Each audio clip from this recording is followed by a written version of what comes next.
Hi guys, welcome to a new episode of Svartzonker TV. On today's episode we're gonna talk about the story of the... Where is that bait? It's over here. The story of the McTail. This one is made from scrap wood that I've probably found on the street or something. That's the fun part about it. When you can take that lure and go out and catch fish with it, that's the most rewarding thing, I think. That's what we like about the pikes. It's named after my kids, Mio, Claes and Tintin. So we named it McTail. Bah! Bah! One of the biggest inspirations for me when I was younger was my grandpa Ole. He took me out when I was younger for pike fishing, perch fishing, herring fishing. And back in those days, we mainly fished with spoons, spinners, and the good old high-low wobblers. Well, this is actually one of the most precious lures I own. It used to be my grandfather's. He caught a lot of fish on it. I caught a lot of fish on it. I gave it back to my my middle daughter, Claes, and she caught a lot of fish on it. So this lure is very sacred for me. It's like a precious gem. And this one has actually, I have a lot of things to say thanks for this one, because I really believe that this lure made me to the pike fish that I am today. Mwah. Anyhow, I'm going to talk about the story of the McTail, so I'm going to start from the beginning. At 2003, 2004, I got an airbrush from a very good friend of mine, a tattoo artist and a graffiti artist who's called Micke Nordqvist. And I started to do, I was like obsessed of mastering the skills of the airbrush, and I hated the fucking thing because it clogged up all the time, because I didn't really understand from the beginning that you could clean it with like toothpicks or whatever. I continued to practice and practice and practice and practice and practice, and one day I could actually handle the thing. I mean, most of my influences comes from North America about lure building, and especially their wooden glide baits. So I started off making small glide baits. This is an old repainted chewed up lure that I probably made like 2005 or something, 2000, I don't really know when. I repainted this one as 2007, and it looks like a chewed up thing with a lot of humps and bubbles and stuff. But I mean, it catches fish. This one is made from scrap wood that I've probably found on the street or something. My techniques with the airbrush starting to get better and better, and so did my woodwork on the lures as well.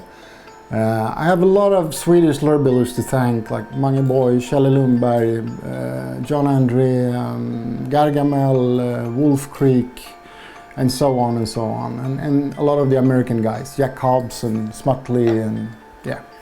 Anyhow, the first model I came up with that produced a lot of fish was the MCT. It's named after my kids, Mio, Claes and Tintin. And their initials are M for Mio, C for Claes and T for Tintin. That's my three daughters. Love you, girls. Anyhow, the name that I called it from the beginning was MCT. I thought it sounded pretty cool, like the good old MC5 or MC Hammer or whatever. But Pia at Lundgren's fishing tackle shop in the old city of Stockholm, he said, you should call it McT. So we named it McT. For many years, even earlier than this, I was very inspired by a couple of American lure builders that made glide baits with tails on them. Because it had such a nice rippling action with the tail, like dancing after the bait and all that stuff. But I had such difficulties making it. I mean, I made so many attempts. Here is one really old one. I mean, it danced, but it didn't dance like I wanted. So what I did one day was I took the good old MCT, McT, made another version of it, a little bit different head, and put a jig tail on it. And I went out fishing with Olle Berggren and Martin Brunberg. Two really good anglers, and Martin is a good lure builder in Trosa skärgård, south of Stockholm. And we had enormous fishing, especially on this lure, and we caught a lot of fish. They really loved that side-to-side ripple action. And from the beginning I used a bigger tail, but it needed a lot more effort working it. Didn't glide all the way out like I really wanted. So I continue working with it, and this is another early prototype of it. And then I changed the tail to a thinner version. And now it's really started to darting and dancing and gliding super nice. And it had a nice rippling head shake on the glides. And the pikes, they loved it. So in 2008, a very good friend of mine, Oskar Norlin, he asked me if he wanted to join a very large pike competition called Träcksgäddan. The guys at Söder Sportfiske arranged that one, and it's very prestigious. It's a one fish winner all contest. The biggest fish or the longest fish wins the whole tournament. So you just need one fish. And I cooked up two of these ones, exactly the same color. The Chartreuse Bandit, one of my favorite colors, and Oscar and I went out. And then on the 10th cast, when Oscar throwed one of these ones, he caught the winner fish on that tournament. 117 centimeters. It was a done deal. The lure worked. It had proven its efficiency. It was actually Oskar Norlin that named the bait. I thought it sounded pretty goofy from the beginning. The McTail. But thank you, Oskar. It was freaking awesome. Awesome! The McTail! The McTail started to catch tons of trophy fish, and it won a lot of different tournaments, big ones, small ones, pretty cool. It caught tons of big fish. So a lot of people started asking for this bait. So what I did was, a lot of my friends told me, you should go do it. Do it in plastic. Do it in plastic, because I couldn't make the amount of lures that was demand on the market. And I was working as a teacher in those days, and I mean, time wasn't the biggest thing in my life, but I made a couple of baits. So what I did was, from all the sellings, I put away a lot of money and starting searching internet for a factory, and I found one. So I actually started to develop them in plastic. So I wired over all the money that I have to him. I never met the dude or anything, so I just thought, okay, fuck it, let's do this. And after like 8 months, I got a mail, a delivery of 2 McTails. I was very pleased with the first ones, but they weren't exactly the same as the wooden ones. They had a little bit different action. They were a little bit more difficult to work than the other ones, but they caught a lot of fish. So I thought, okay, let's go for this. I think the first year, I don't know how many fishes they caught, but they caught a lot of fish. What happened was that I want to do some changes on this one. You know, bait builders, lure builders, they always want to change things. And the Korean guy, he had, I mean, I liked the lure, but it had some quality issues. So what I did was I went over to America for some musky fishing. And for 2 days I had a guide called Drake Hurd, and he produces baits for a lot of other companies. And I went over to his shop and looked at him and asked him, can you produce some baits for me? And he said, yeah, why not?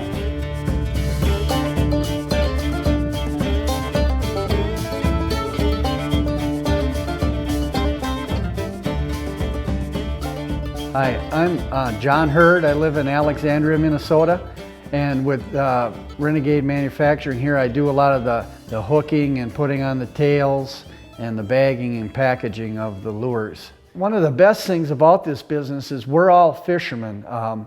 We all enjoy making lures, and the redesigning and the research that goes into making these lures is that's the fun part about it. When you can take that lure, even a prototype, and go out and catch fish with it, that's the most rewarding thing, I think. When you start with a piece of plastic or a cup of plastic and make a lure that catches a 52 or a 55-inch muskie, that's what's the most enjoying part, I think. Hi guys, my name's Drake Hurd, living in Alexandria, Minnesota, 27 years old, love to fish, work at Renegade Manufacturing as the owner of the company. Well, I basically started the company about 6 years ago, wanting to do something more, staying in the fishing industry, and I was talking to all these manufacturers and they needed someone to make their muskie lures, so I thought, what a better idea. I'm right out of college,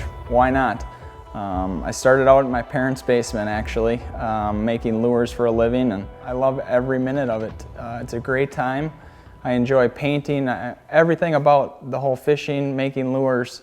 It gives you a definite pride that you can go out, make something, go out and catch some fish on it. Claes at Svartzonker came over fishing with me roughly about 1.5 years ago to fish for some muskies, and we kind of hit it off from there. He's a great guy. We got in the boat and we instantly started talking lures. You know, he's a great, one of the best at manufacturing lures. He knows how everything works, everything swims, and he also knows the production side. So we hit it off great. We talked for 4 days, he muskie fished with me. One of the cool things about handcrafted baits is they do take a little longer, but at the same point, they keep the high quality that Claes wanted when he approached me. He had handcrafted these lures over in Sweden, so it was very, very, very important that when he came over here that they were handcrafted, kept to a very, very high standard from when we created them versus he creating them, so that people would still enjoy and know the McTail as it always was. So he started to make the McTails for me. This is the version 2. This is actually the first McTail that I made in the factory over there. Hand-painted, hand-weighted, swims like a dream.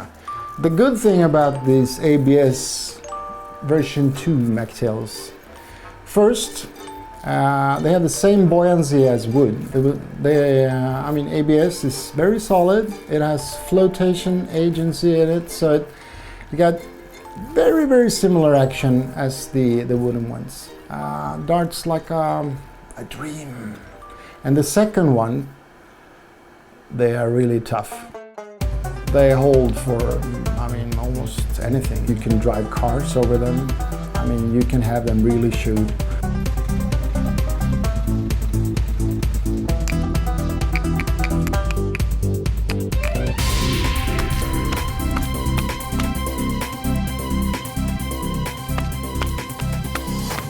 The McTail is super versatile.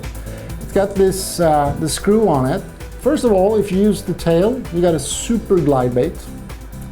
Swims like a charm, up and down, shallow, deep. You can adjust the tail after your techniques, up, down, versatile, side to side, whatever. And you can turn it easily into swim bait by using the paddle. Then it becomes without lead, it becomes a very shallow swim bait. Just screw that on and put a small drop of crazy glue or super glue on it. And you got an awesome swim bait that runs from, let's say, 0.5 feet down to 4 feet. Or if you put some lead in the front eyelet, you can run it down to 15 feet if you want. But it's got a lot of movement, a lot of shakes. You can speed this one up really good without it popping up in the water or whatever. And another thing you can do with it, you can turn it into a classic tail bait. Just take a normal tail, jig tail, turn it on there. And most pike anglers over here, they know how effective tail baits are during the cold periods.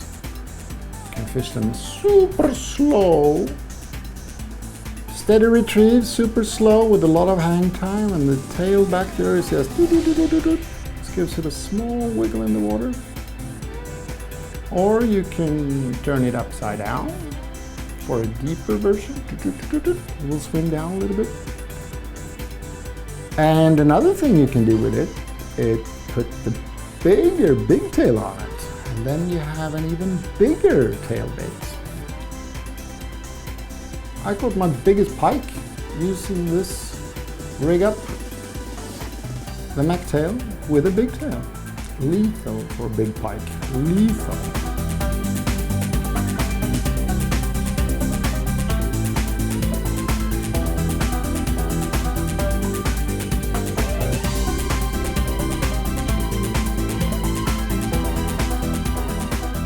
Old school, the new school. Really old school, new school, old school, new school. All right, guys, let's go out and see how they work in the water and see if we can catch some juicy critters on them. The good old pike fishing.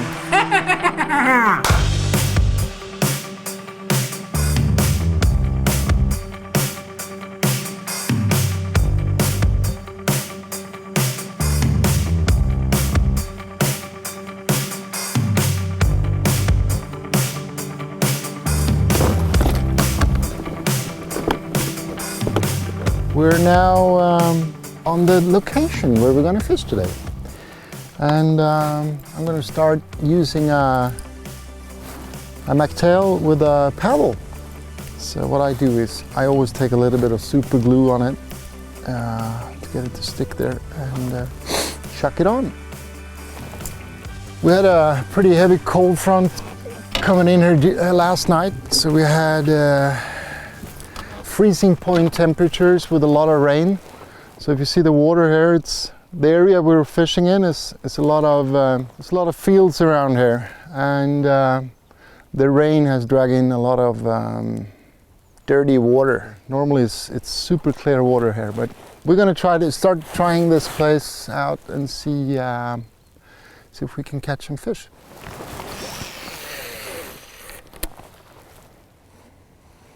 That's it. Woo! Number one. It's not a big one, but it's a pike. Bye bye.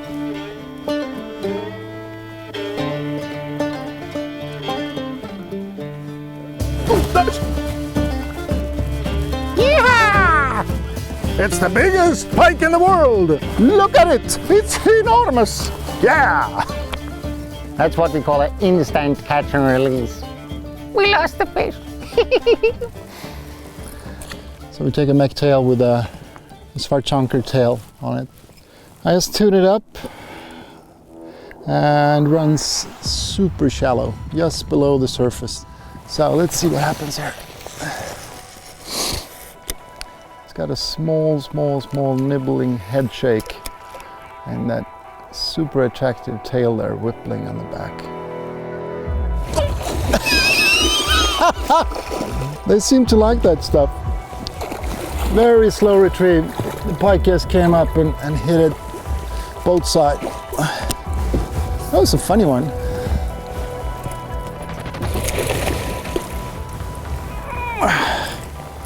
We changed location and on this area the pikes are a lot more silverish. White bellies and silverish. On the other location they were more gold and yellow.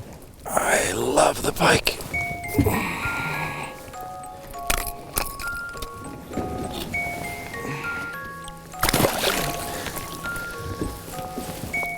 That's what we like about the pikes. And now it's time for the good old big tail.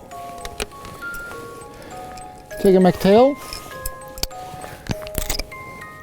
Start a little bit of super glue on there.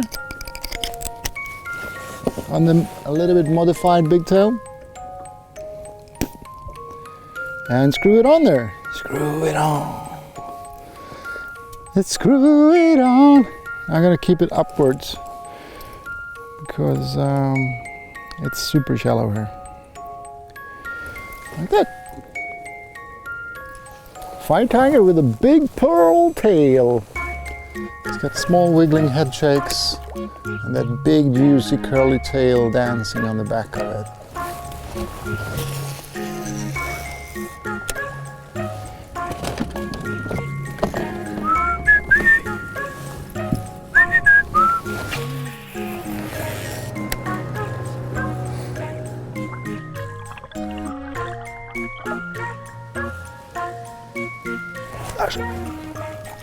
Alltså, kom igen. I'm fishing a deeper edge over here, so I'm gonna show you guys a trick. It's very easy to adjust the depth of the McTails. Just add a split ring in the front eye, and then have a couple of egg sinkers in your pocket, and chuck one on there, and then it sinks a little bit more. With the egg sinker over, it works super on both all the tails that I showed you guys earlier. The paddle, the Svartzonker tail, the big tail, or the McTail. The reason why I put a split ring over there is because when I put the stay lock in the front eye, I can't really put an egg sinker in the stay lock, because then it comes from the other side and then the bait easily turns to the wrong direction. It spins in the water. But with a split ring, you get a direct loop like this, and you get the egg sinker right in front of it, and it sinks perfect. Oh, that's...